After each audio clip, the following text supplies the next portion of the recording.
This is a video response to Michigan Piper's 100 sub contest. First I want to say congratulations, Chad, on your 100 plus subs, and thank you for holding this contest.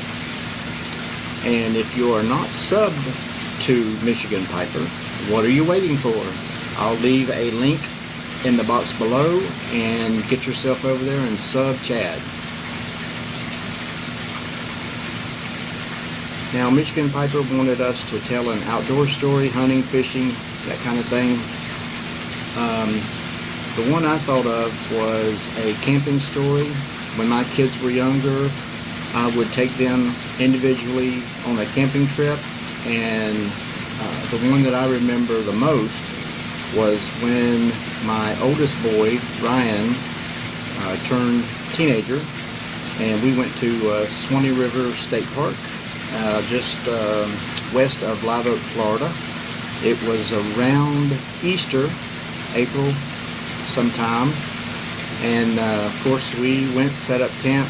It was going to be great. The ranger came by and said, you know, he dropped off some wood for us, said that it was going to be chilly in the night. Were we okay? Of course we were.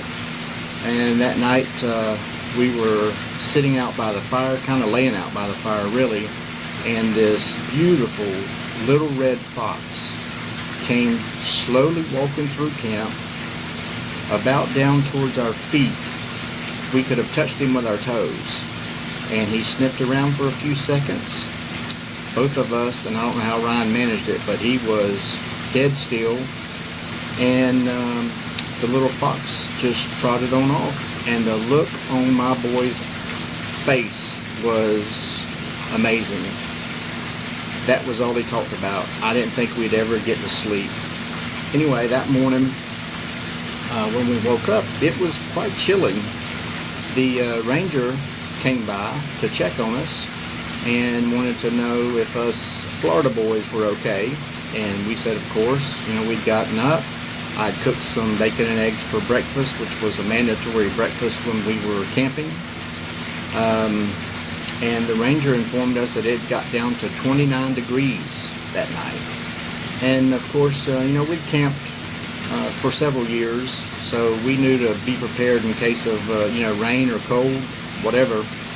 And in the night, of course, we had gotten up and taken a blanket and threw over the both of us in our sleeping bags, and we slept all right.